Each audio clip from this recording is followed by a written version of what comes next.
Hello, everyone, and welcome to English Pod. My name is Marco. My name is Catherine, and today we've got some kids for you in this dialogue. They're doing something that's very common in America. I'm not so sure if it's common elsewhere, but we'll find that out later. So today we're going to ask for money because we are having a fundraiser. So this is a very interesting word. Why don't we take a look at it in Vocabulary Preview? Vocabulary Preview.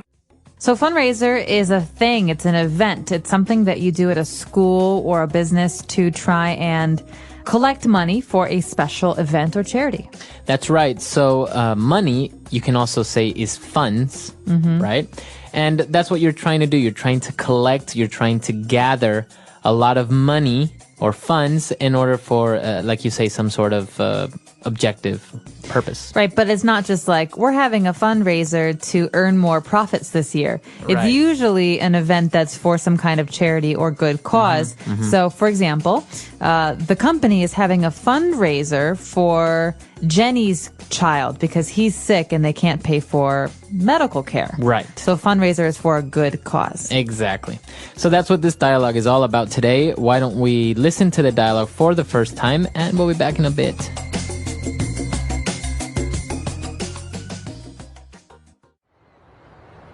Okay, Mark, it's your turn to ring the doorbell. I did it last time. I hate going door to door, and I hate asking for money. But we need to raise enough money for the school fundraiser so that our class can win the pizza party. You do want to have a pizza party, don't you? Yes, but... Just go already. no one's coming. Try again. Maybe there's no one home. Of course there's someone home. There are 2 cars in the driveway and I can see lights on in the house. Hello? Anybody home? We would like to know if you want to sponsor us in our school fundraiser. 50% of the profits go towards the new school playground. I don't know why anyone would want what's in this catalog anyway. It's just a bunch of tacky Christmas ornaments, CDs of old people singing Christmas songs, and special crackers and cheeses and boxes of chocolates. You don't like chocolate? Not this kind. They've got weird names like ganache and praline. Look, I just saw someone walking around inside. These people are being very rude. Finally, someone's coming. They don't look too happy. Hi, sir. Would you like to sponsor us or make a donation to... What grade are you kids in? Grade 7. Then for goodness sake, don't you see this sign? Can't you read? No soliciting? All right, so obviously the kids are selling candy and a lot of different things for their new playground. That's the fundraiser, right? So they use a lot of interesting words and phrases there. Why don't we take a look at a couple of them on Language Takeaway? Language Takeaway. Well, the first word is one that, Marco, you've already talked a little bit about today. We talked about fundraiser, to raise. Well, we do have the verb here, to raise enough money. So raise is a verb that means to collect or gather or to get. That's right. So you wouldn't really say we are collecting money or we are gathering money. You say we are raising money for the victims of the earthquake in Haiti. That's right. So the reason we don't say we are earning money is because you're not doing any work. Right. Really. You're not going to the job at 9 o'clock and leaving the job at 5 o'clock. You're actually asking people for donations. Exactly. So that's what you're doing. You are raising money.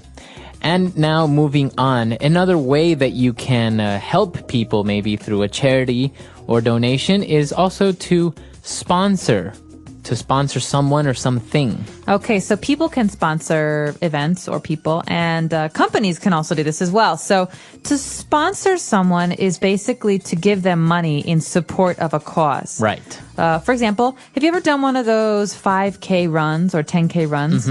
Did you have to collect sponsors basically to find people who would help pay money for you to do this run? Not personally, but I know people who have, who actually get companies interested, and maybe that person, for example, is going to run 5 kilometers in this race in order to raise money for victims of some serious illness. And so they get sponsors, they get companies to donate money for this cause. Right. You could have a person or a company sponsor you. They could be your sponsor by giving you money that you can then use for this charity or special cause. That's right. But the difference between a fundraiser and to sponsor something or someone is that sponsoring is not always for a charity or for some sort of non-profit cause, right? We have many sponsors for concerts or for sporting events. That's right. So oftentimes when you see athletes, they have their sponsors or their sponsors' logos written all over their jerseys, the clothes that they wear. So, for example, if you're watching Formula One racing, you see the Ferrari and the bank emblems and all these different things. That's right. So those are different ways of sponsoring events or people. And now moving on, we have a word that's, well, not really related to money and fundraisers, but it's a very interesting word and very common. When the kids mention that they're selling a bunch of tacky Christmas ornaments. Tacky. Tacky. Okay, you're going to hear this a lot, and the interesting thing about the word tacky is that it means something different to everyone. So what I think is tacky might be just normal for Marco, and what Marco thinks is really tacky might be something that I actually like. Right. And so tacky is basically a bad thing. It means something is not good looking or not very fashionable. Fashionable. It's like in bad taste. But as you say, taste is something subjective, right? So maybe, for example, sometimes we say that when girls wear too much makeup, it's very tacky. Right. Bright red lipstick and blue eyeshadow. Exactly. So a guy might say, oh, that's so tacky. Whereas another person might not think it's tacky at all. So this happens a lot, and we use this word a lot with decorations, for example. For someone's house, you may describe it as tacky, or a restaurant or a bar. Right. So for maybe sometimes those Italian restaurants that have the red and white checkered tablecloths and the pictures of the Italians with the mustaches, I might think that's a little bit tacky, but maybe you think it's cute. Right. So something that's tacky. And as we say, people use it all the time. And it's not necessarily a bad thing. You can just say, oh, it's a little bit tacky, or I think this thing is a little bit tacky. Yeah. Okay. And that's it, right? Solicit, okay. And our final word on language takeaway, towards the end of the dialogue, when the kids were reading the sign said no soliciting, and they didn't understand what that means. What does it mean when you have a sign that says no soliciting? Okay, so to solicit is to try to sell something or to offer a service. So basically the sign means, please don't come to my house and sell me stuff. Okay. For example, we have door-to-door insurance salesmen or makeup salespeople, and these people go to your door and they try to sell you their product.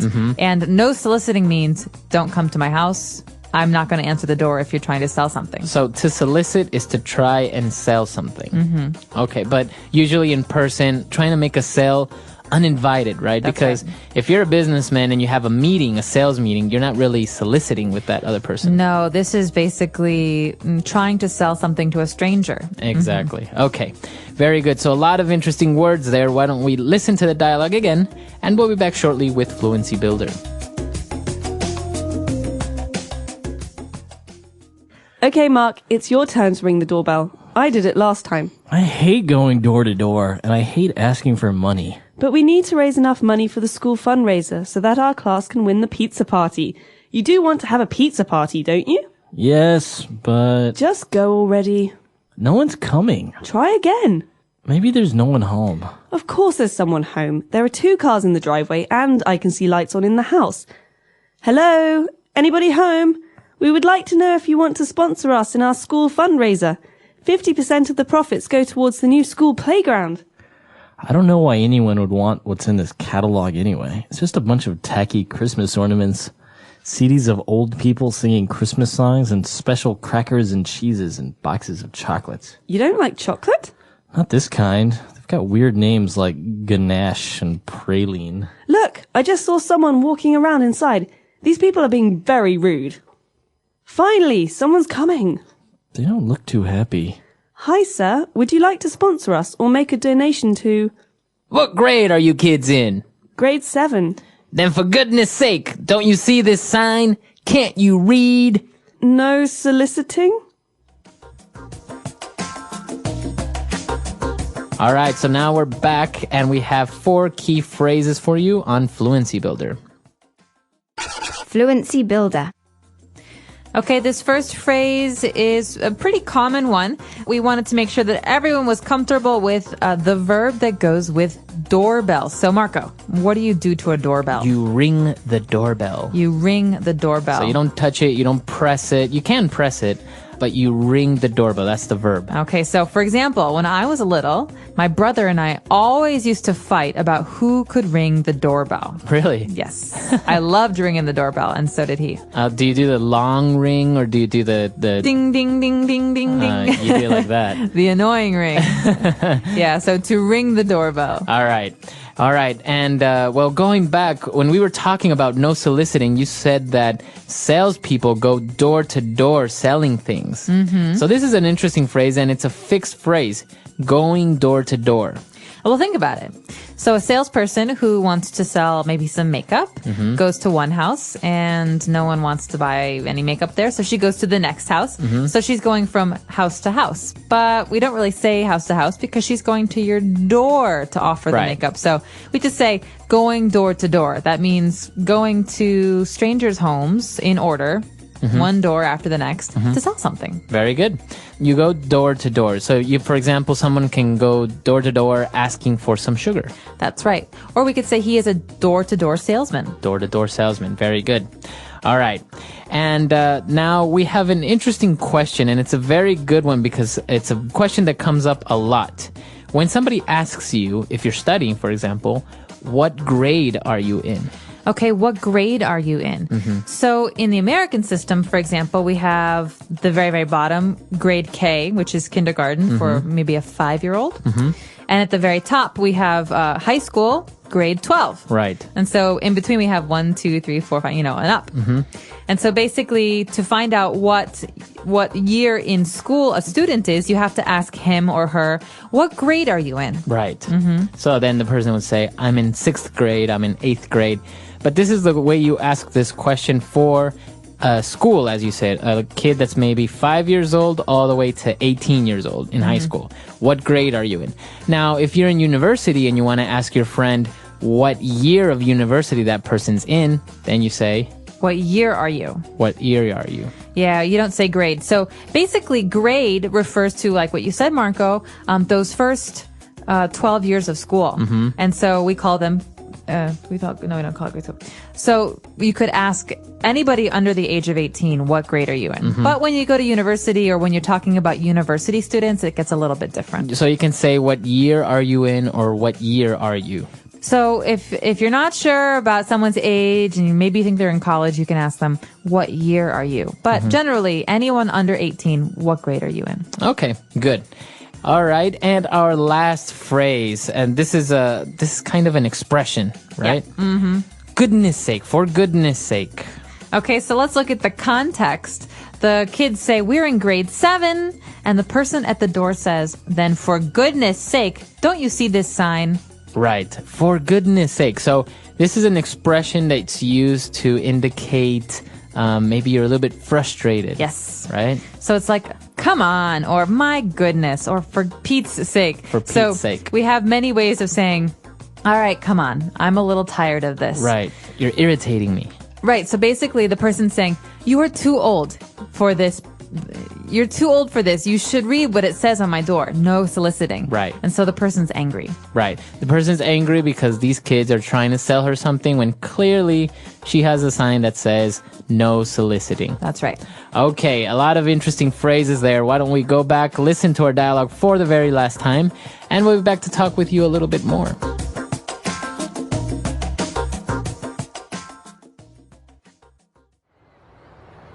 Okay, Mark, it's your turn to ring the doorbell. I did it last time. I hate going door to door, and I hate asking for money. But we need to raise enough money for the school fundraiser so that our class can win the pizza party.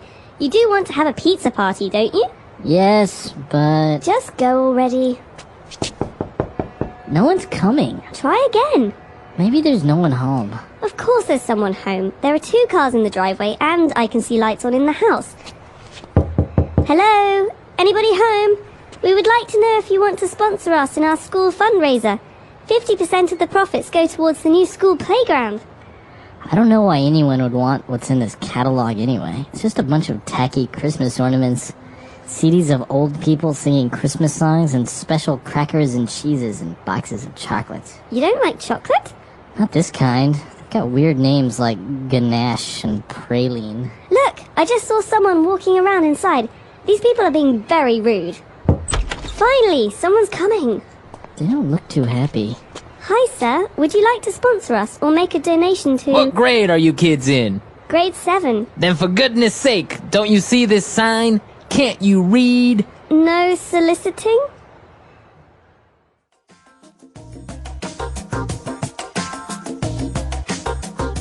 All right, so door-to-door salesman. I think this used to be a very American thing. I think back in the 50s, you would always see movies where this was actually a profession.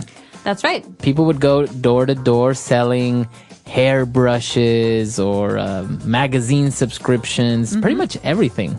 Yeah, you still see it sometimes. Some people sell insurance or there are a lot of religious door-to-door salespeople who want to sell religious books or magazines. But I think it was much more popular in the 1950s because people didn't really use their phones as much to sell things. Right. It was cheaper to have someone drive his car to your neighborhood and then go to every single house. Right.